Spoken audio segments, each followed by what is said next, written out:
Hello guys, welcome to Crick Stories. ఎన్నాళ్ళకి మన Rohit Sharma bat ఎత్తడం మళ్ళీ చూసాము. ఎంత ఆనందంగా ఉన్నిందో నిన్న రాత్రి మ్యాచ్ చూస్తుంటే. ఆల్మోస్ట్ 480 ప్లస్ డేస్ తర్వాత, అంటే నియర్లీ 1.5 ఇయర్ తర్వాత రోహిత్ శర్మ మళ్ళీ సెంచరీ చేశాడు. మనం వన్ డేస్ ఆడిందే 2023 వరల్డ్ కప్ లాస్ట్. ఆ తర్వాత ఒక 5, 6 వన్ డేస్ ఆడాం అంతే. ఎవరు పెర్ఫార్మ్ చేయలేదు అండ్ సిరీస్ కూడా ఓడిపోయాం. కానీ ఇన్ని రోజుల తర్వాత ఇటువంటి ఒక innings that to Rohit Sharma నుంచి. బికాజ్ ఇప్పుడు అందరికంటే ఎక్కువగా క్రిటిసిజం ఫేస్ చేస్తుందే రోహిత్ శర్మ. కెప్టెన్సీ నుంచి రిటైర్మెంట్ అవ్వాలని, యాజ్ ఎ ప్లేయర్‌గా అసలు నీ ఫ్యూచర్ ప్లాన్స్ ఏంటని ఎంతోమంది క్వెషన్ చేస్తున్న టైంలో, ఇలాంటి ఒక సెంచరీ రోహిత్ శర్మ నుంచొచ్చి ఖచ్చితంగా అందరి నోళ్ళు మూయించిందనే జెప్పాలి. బికాజ్ నిన్న ఆడిన ఒక ఇన్నింగ్స్ ఇంగ్లాండ్ ఆల్మోస్ట్ 300 స్కోర్ కొట్టినా గూడా, ఇండియా చేజ్ చేస్తున్నప్పుడు 300 స్కోర్ చాలా చిన్నదిగా కనిపించింది. బికాజ్ మన స్కోర్ ఆల్మోస్ట్ 35 ఓవర్స్‌కే నియర్లీ 250 క్రాస్ చేసేసాం. అండ్ లాస్ట్ 10 ఓవర్స్‌లో మనం కొట్టాల్సింది నియర్లీ 30 రన్స్ మాత్రమే. సో, అటువంటి ఒక ఇన్నింగ్స్, ఒక మ్యాచ్ జరిగిందంటే దానికి రీజన్ రోహిత్ శర్మ సెంచరీ అనే చెప్పాలి. విత్ థట్ రోహిత్ శర్మ సెంచరీతో పాటు గిల్ గూడా చాలా అద్భుతంగా ఆడాడు. బట్ నిన్న రోహిత్ ఆడిన ఇన్నింగ్స్ మధ్యలో మిగతావేమీ కనిపించలేదు. 300 రన్స్ కొట్టిన ఇంగ్లాండ్ స్కోర్ కనిపించలేదు. 60 రన్స్‌కొచ్చిన గిల్ కనిపించలేదు. 40 రన్స్ ఏసిన శ్రేయస్ కనిపించలేదు. వేరే ఎవ్వరు కనిపించలే నిన్న. ఓన్లీ రోహిత్ శర్మ మాత్రమే కనిపించాడు మ్యాచ్ మొత్తం. మరి రోహిత్ శర్మ ఆడితే అలానే ఉంటదేమో! మనకు తెలుసు కదా! రోహిత్ శర్మ ఆడితే ఎలా ఉంటది అని. సో, మొత్తానికైతే ఇండియా సీరీస్ గెలిచేసింది. యాజ్ యూజువల్ టీ20లో లాగానే వన్ డేస్‌లో గూడా ఇంకో మ్యాచ్ పెండింగ్‌లో ఉండగానే ఇండియా సీరీస్ అయితే గెలిచేసింది. సో, నెక్స్ట్ ఆ మిగిలిన నామమాత్రపు మ్యాచ్ రేపు 12థ్ అహ్మదాబాద్‌లో జరగబోతుంది. అట్‌లీస్ట్ టీ20లోనూ అంతే, లాస్ట్ మ్యాచ్ డిసైడర్ అవ్వలేదు. ఓడీఐస్‌లోనూ లాస్ట్ మ్యాచ్ డిసైడర్ అవ్వట్లేదు. సో, 2 ఒక మ్యాచ్ మిగిలుండగానే సీరీస్ అయితే గెలిచేసాం. ఈ సీరీస్ విషయానికొస్తే గిల్ చాలా వండర్‌ఫుల్‌గా పెర్ఫార్మెన్స్ చేస్తున్నాడు. లాస్ట్ 2 మ్యాచ్‌ల్లో చాలా కన్సిస్టెంట్‌గా 50స్ కొట్టాడు. లాస్ట్ మ్యాచ్ సెంచరీ కొంచెం మిస్ అయింది. ఈసారి గూడా నిన్న మ్యాచ్‌లో సెంచరీ చేసే అవకాశం ఉండే. బట్ దాన్ని యూజ్ చేసుకోలేకపోయాడు. ఒక మంచి బాల్‌కైతే ఔట్ అయ్యాడు. సో, గిల్ తర్వాత చాలా బాగా కన్సిస్టెంట్‌గా పెర్ఫార్మ్ చేస్తుంది జడేజా. జడేజా లాస్ట్ 2 మ్యాచ్‌ల్లో ఒక స్టాట్ ఏంటంటే, 2 మ్యాచ్‌ల్లో 20 ఓవర్లు కలిపి జస్ట్ 2 బౌండరీలు మాత్రమే కన్సిడర్ అయ్యాడు. సో, ఎంత మంచి లైనప్ ఏస్తున్నాడు, ఎంత మంచి బౌలింగ్ ఏస్తున్నాడో మనం దాన్ని బట్టి అబ్జర్వ్ చేసుకోవచ్చు. ఇంక పోతే బౌలర్స్ కొంచెం అటు ఇటుగా హర్షిత్ రాణా బానే ఏస్తున్నాడు. బట్ కొంచెం స్కోర్ అయితే రన్స్ ఇస్తున్నాడు అనిపిస్తుంది. అండ్ అక్షర్ పటేల్ అయితే I think we got our middle order left hand batsman.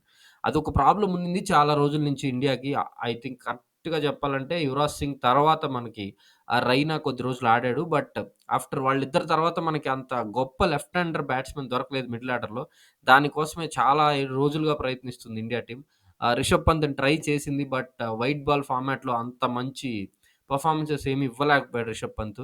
So, ఆ తర్వాత రైట్ హ్యాండర్స్‌తోనే మేనేజ్ చేసుకుంటూ వచ్చాం. బట్ అక్షర్ పటేల్‌ని ట్రై చేయడం అనేది ఒక డేరింగ్ డెసిషన్, ఒక రిస్కీ డెసిషన్.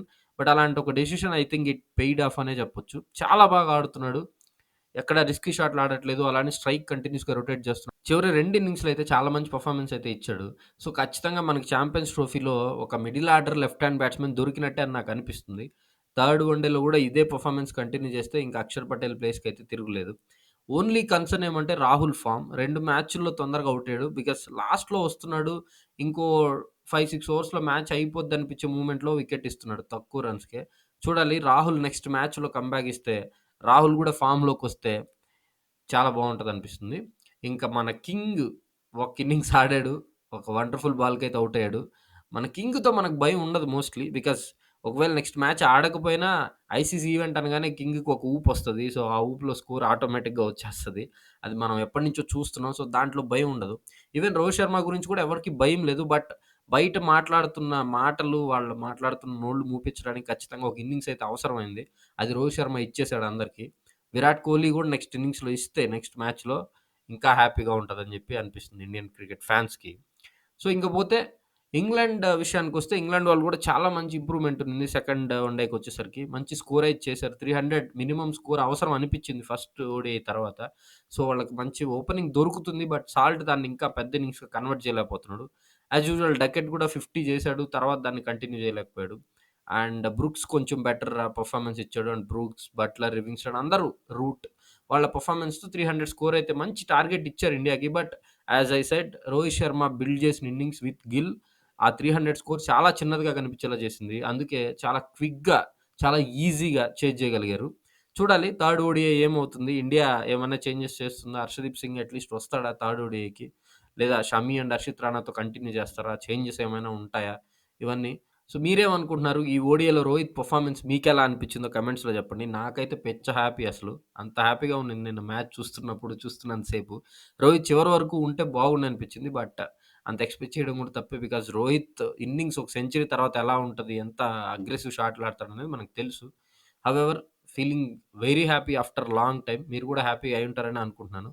మీరెలా ఫీల్ అయ్యారనేది కామెంట్స్‌లో చెప్పండి. Thank you so much. Thanks for watching my video.